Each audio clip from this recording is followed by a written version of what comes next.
The afflicted people have often recognized, and more often should have, that this chronic problem arises from unchangeable and inflexible attitudes that are wrong. It is the result of living a life with a wrong basic pattern of existence. And of course, this is becoming more common all the time, with education failing entirely to emphasize the importance of integrities in life. Everything now is to get there quick, make money fast, and run a computer. Without these great gracious factors, life is unimportant. Actually, education is not doing what it should. It is not helping a person to realize that he is responsible for his own conduct. An education that gives no inspiration undoubtedly weakens character and gradually brings the individual down to ruin. So we have to take over all these problems ourselves. We have to take them over in any way and every way that we can. We take them over sometimes in prayerfulness, in which we ask divine strength for the changes that we should make in ourselves. Prayerfulness is, however, not very effective if it is not accompanied by a distinct and definite effort to achieve the improvement that we believe to be necessary. Deity helps those that help themselves. And the individual who is trying and striving in the name of truth will be sustained and supported by truth. But unless there is a dedication to the improvement of a situation, nothing changes. Chronic ailments very often slow down the patterns of life. Emotional ailments of all kinds, hates, fears, and so forth, certainly affects their circulation and cardiac activities. The individual who has a poorly organized life physically and has been subject to constant emotional stress, fears, hates, anxieties, and worries, will surely have heart problems, will surely have troubles with the body, trying to live through the mistakes of the dweller therein. To dwell in the body is a burden upon the spirit. But the body is never really to blame. The body is simply an overcoat. It's simply a vehicle that we use for an adjustment in the material world. The body in of itself is a very natural, healthy, kindly thing. But by the time we afflict it for generation after generation, and by heredity inherit a mass of delinquencies, the body comes to be uneasy. Now, no medicine can really correct this, because almost every medicine has to destroy some function. It has to slow down the worries by slowing down the thinking, and this is not the good answer. The individual, having inherited a body that has some aptitudes and some abilities, can consider himself to be a small god ruling over a little universe which is himself. Now, it's not such a small universe if you want to consider it correctly. There are more life units in the average human body than there are living things on the earth. One body. Millions and billions of living units that must work together for the salvation of the body. Over this is God. God in this case being the self that inhabits the body. This self has all kinds of privileges and opportunities. It can be a good and conscientious leader, serving wisely and lovingly the needs of the body. It can be a good master of builders and workers. It can be a great inspiration. It can regulate the conduct of the body so that it never becomes involved in dangerous pursuits. It also can prevent the individual from destroying his own body by intemperance. For intemperance in the body of man is something like the Atlantic deluge on the face of the earth. All of the things that are necessary to our survival can be controlled, and can be controlled by the master of the show. But if the self within this body is determined to use it for only the gratification of personal attitudes, If this individual will destroy rest, will lose the sense of humor, which is very dangerous, and will one way or another discourage and dissipate the body's functions, he will be sick. He will be sick because he has broken the rules that the body says it must keep. So in all the things we do in life, in business and everything else, we are constantly breaking rules, and then in the newspaper a little later we hear about bankruptcies and great losses and various disasters to the life of the person.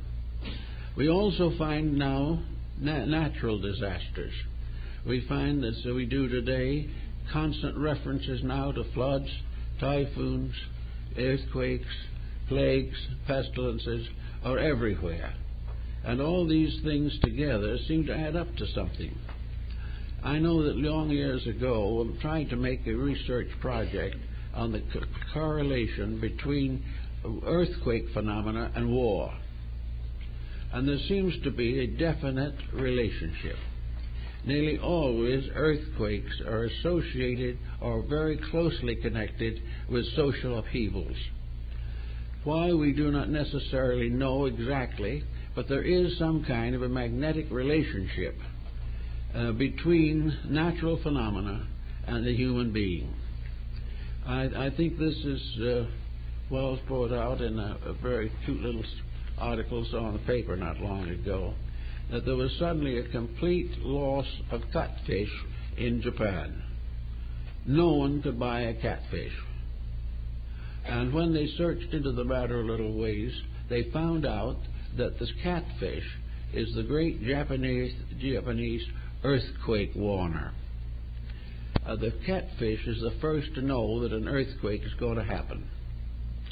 So there was a report out seismologically that if earthquake threatens, and everybody went out and buys catfish.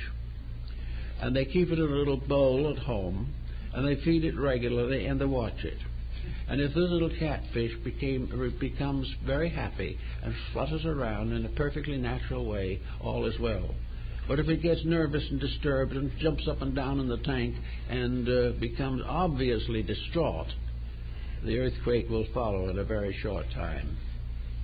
This is perhaps something a way of judging about Earth, that nearly all nature has ways of estimating approaching earthquakes.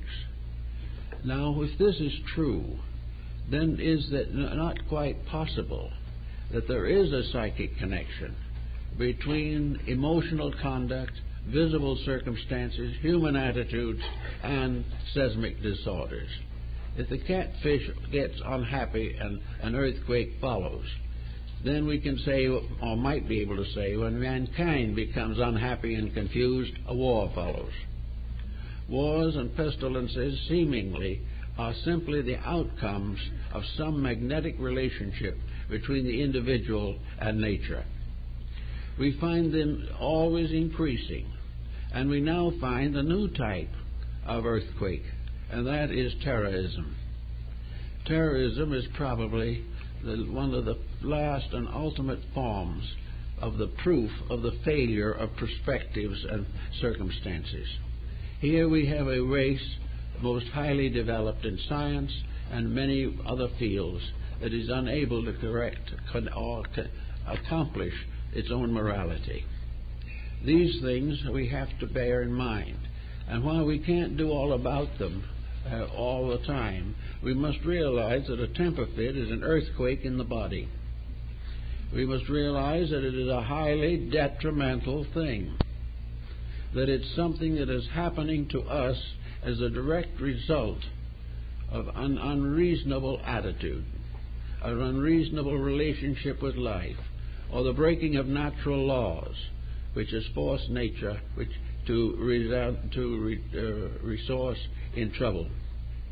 We must realize all the time that plagues and pestilences arise in the body.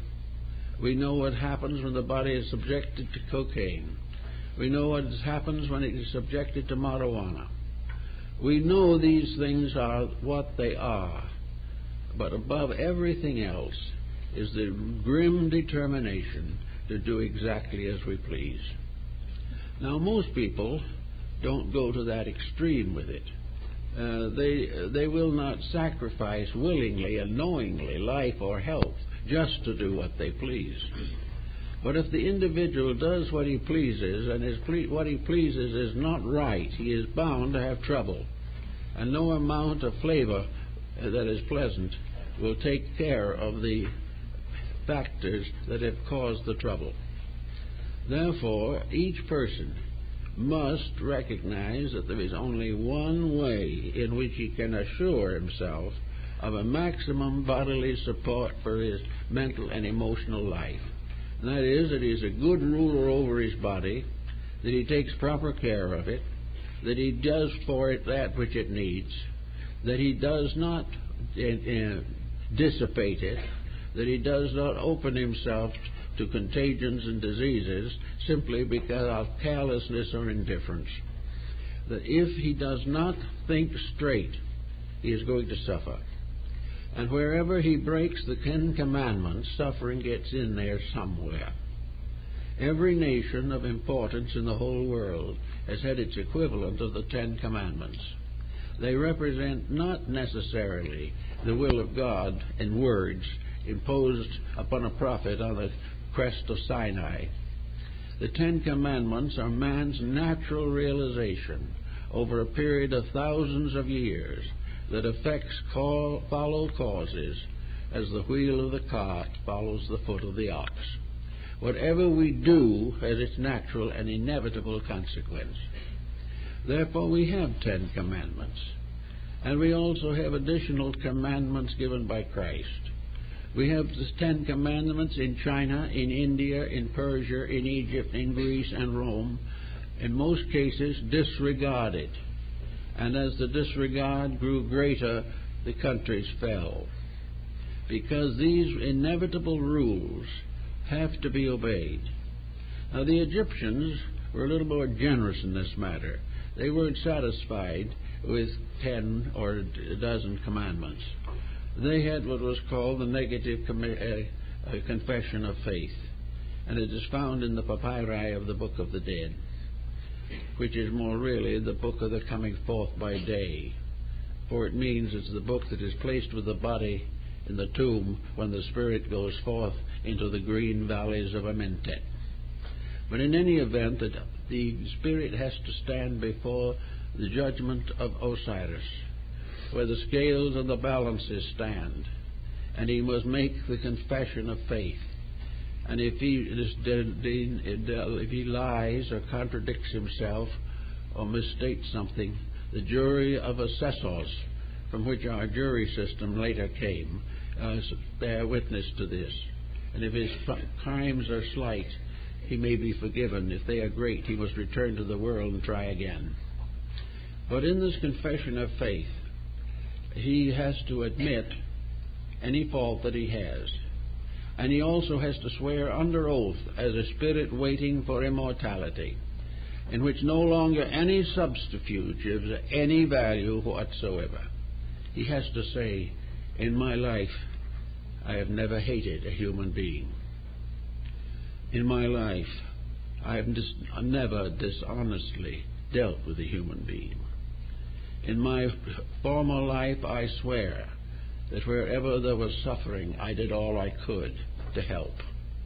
That I owe no man anything, that I have never borrowed money at usury, that I have never failed to pay my debts, that I have never failed to worship the gods, that I have never failed to keep the peace. All of these things, up to over 100 items, must be met before the soul can go into the blessed regions. Now, this is a little extravagant, perhaps, a little more than is absolutely necessary, but it meant that way back 5,000 years ago, the condition of human life, here and hereafter, is based upon a code of solid integrities. These integrities are the basis of right action, that the individual who has never failed to support his parents, who has never failed to guard and guide the lives of his children, all these things he has to affirm and the assessors who have all kinds of metaphysical eyes to see things can instantly detect any error or any falsification that he makes. So this is perhaps an ideal statement of Earth and its ultimate, man's destiny carried forward into the infinity. But the fact remains that these codes of conduct, where kept, protect nations. Where broken, nations fall. The decline and fall of the Roman Empire, as set forth by Gibbon, is a good example of this. It shows how little by little a strong and upright people gradually deteriorated into luxury and dissipation, and were gradually overwhelmed by barbarians who were still clean. We have this today, except that we are short of barbarians. We no longer have other tribes that are going to come in. If anything goes wrong now, it must be ourselves doing it to ourselves. But the fact remains that health, happiness, security, integrity, and a proper relationship with life demands self-discipline. It demands that we learn to do those things which are right and do them now. And it's very unpleasant and disillusioning to see selfishness masquerading as religion, self-interest and ulterior motives supported or sustained by so-called quotations from Scripture, to find that the individual uses these principles not to improve himself, but in one way or another to avoid them and try to force them on others. It's absolutely necessary for this generation to find itself in a way that it can then turn to other things. The moment the individual becomes integrated and no longer supports or advocates or endures the corruptions of his time, he becomes, in a sense, free. He may lose his opportunity for great wealth. He may not be the one that is promoted to the highest position. But he is the individual who is gradually changing himself into a citizen of eternity. He is a person who is living in the true universe as it is, a universe of integrities, a universe of honor. He is preparing himself for infinite citizenship in an infinite plan of things, whereas those who are not so dedicated must in due time return and stay with it until they awaken to these values. Now, these values are not going to all awaken at once, even in one person. They're going to grow slowly as the individual begins to appreciate and understand his real needs. They're going to become more and more obvious to him as he grows. If he takes the first step towards self-improvement, the second step will be easier and more obvious. All the way along, he is in the position, as soon as he so desires, to realize that his time in this world is brief. And though he may return a number of times, even altogether it will be brief.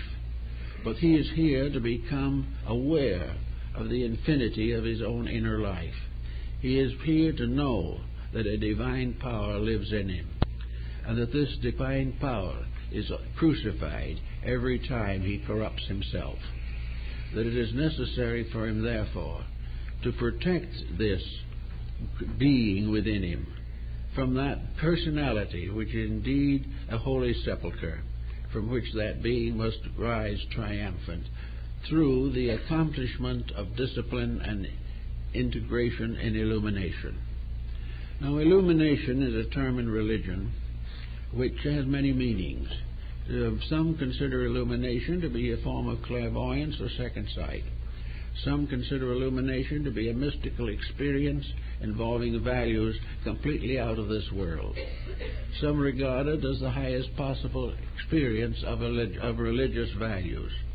But illumination, what it is finally and all summed up, is the complete acceptance and realization that our destiny is in our own hands.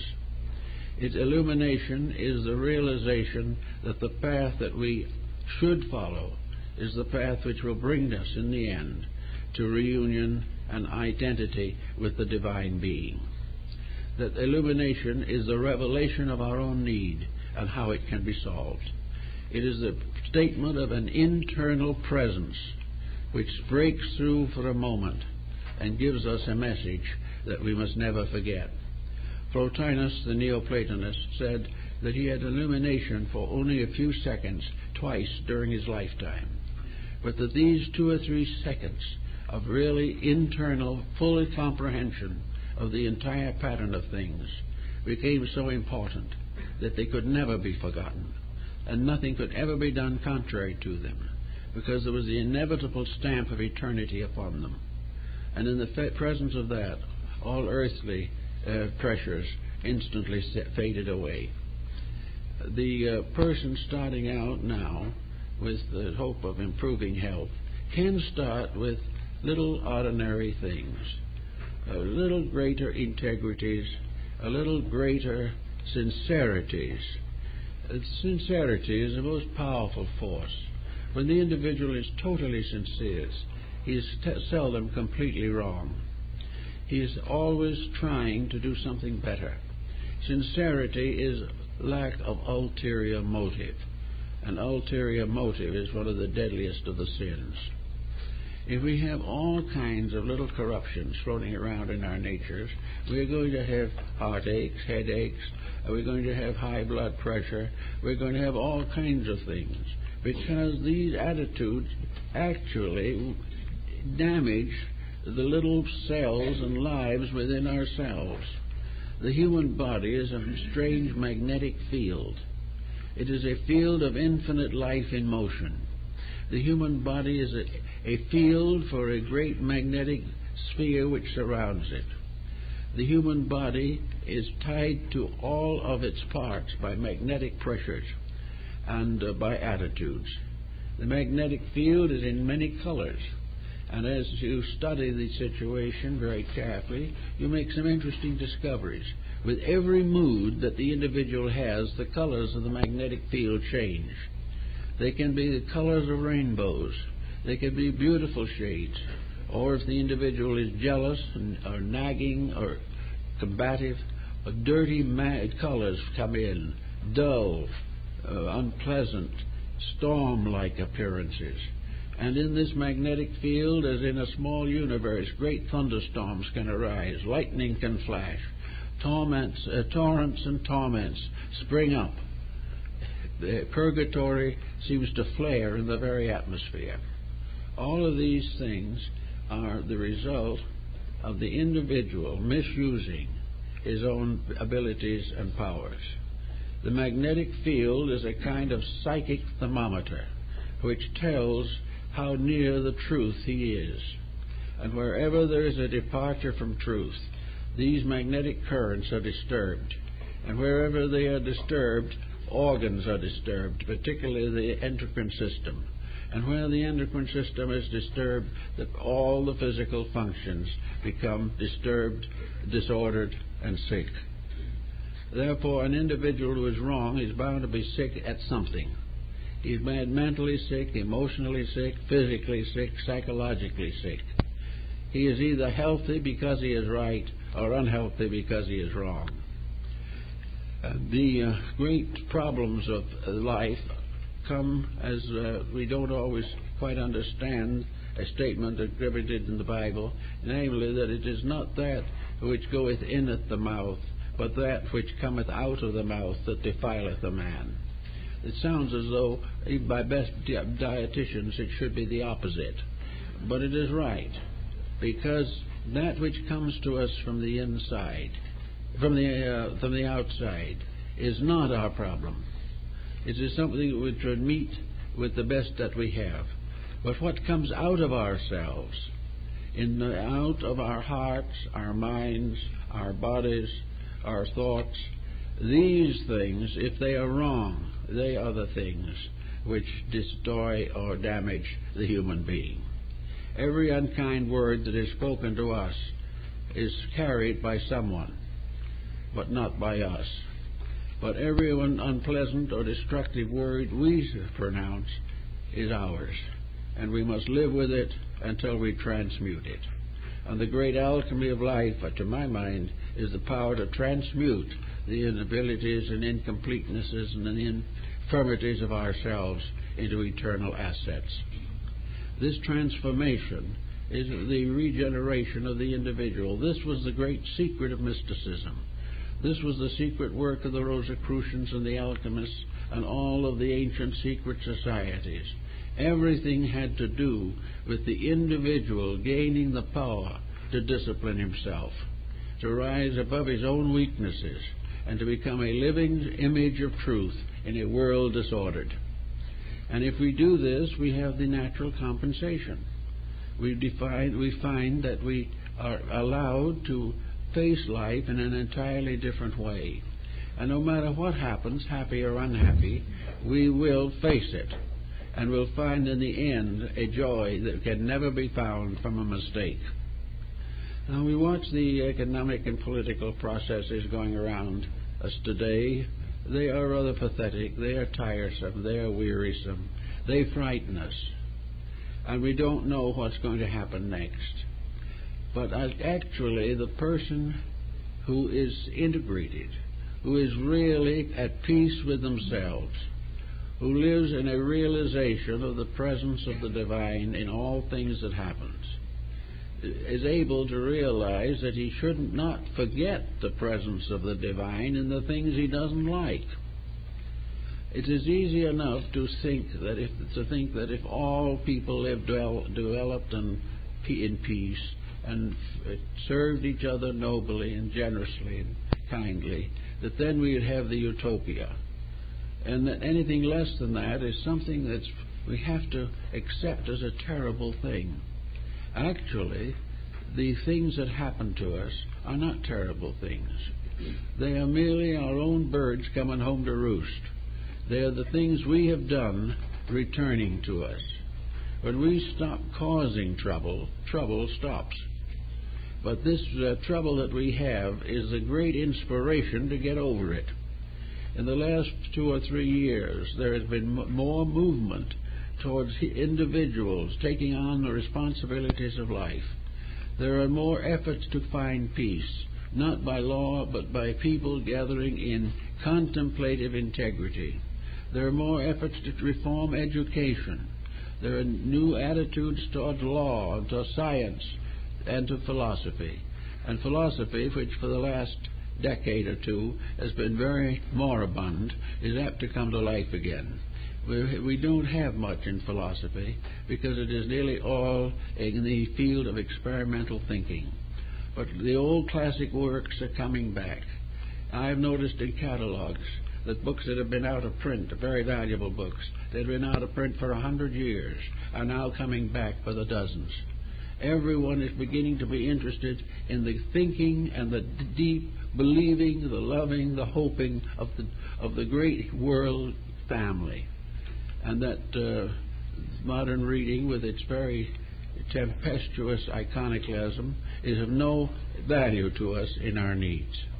What we need is to find our roots again in the wisdom literature of our race, and find in all the things that we do everything that is inspiring and clinging to it. Actually, in this field of thinking, of constructive reorganization, there is a tremendous increase. And every bombing, every massacre is bringing the day of wisdom closer. And as Krishna at the Battle of Kurukshetra in India, when he appeared to the charioteer Arjuna, the Prince of Men, Arjuna said, "How shall it be that I can go and make war to my own family? For I see the army drawn up in my own family. They are waiting to attack me, and I am waiting to attack them." And Krishna appeared in a vision at that moment and reminded the young prince, he said, "Do not fear. Never the living can die. Nothing can be anything but change. No one will ever kill anyone. It is all a great dream world, a world of physical factors which we have made real. when the great world of beauty that we should have been making real has been ignored. All these things that are happening are dreams. Those who die in battle will live in peace. Those who do all these things will rise again, wiser, a little better, a little more noble, a little more unselfish. And that these things are all shadows, phantoms, passing, the inevitable consequences of man's inhumanity to man. But out of it all will rise the one great humanity, acceptable to God. All these things we have to face. But in daily life, most of us do not face the worst of it. But we can worry about the worst of it. But the most important thing is not to worry, but to make sure that in our personal actions, in our personal thoughts and attitudes, we see the truth, we believe in the truth, we decide to live the truth, and we have not a hope based upon phantoms, but an absolute certainty that in the great plan of things, everything works together for good. Out of all the confusion, the chaos, the suffering, and the pain comes a great solution. And it is for that reason that we were created. We were created to grow and to finally become conscious of our divine birthright and conscious of our place in an infinite plan that is governed not only by the wisdom of God, but by the love of man to man and the truth that we hope gradually to make manifest. The whole thing is not one to get all sick and sad about. It is a thing that we must accept and transmute ourselves into the realization that we are in a universe that is not the object and subject of infinite human vicissitudes, but that man ultimately must follow the path that was his in the beginning. Out of this great materialistic urge for success has come a great disaster. And it will continue as long as man puts the wrong things first. But when he realizes the facts of things, when he realizes the truth, he will ascend to be greater than the angels. He is here to learn, but it must be the hard way, because it is constantly fighting his own negative, inherited dispositional trends and characteristics. But if you want to be healthy, you want to get over the pressures of the time, you must take a larger look and see beyond all the tyrannies of human relationship the magnificent and eternal love of God for everything that lives. For all of this is going together to bring about this golden time we look for, a time which will be better than anything we have ever known. But each of us must wake up as individuals and begin to understand and see what it's all about. Well, thank you very much.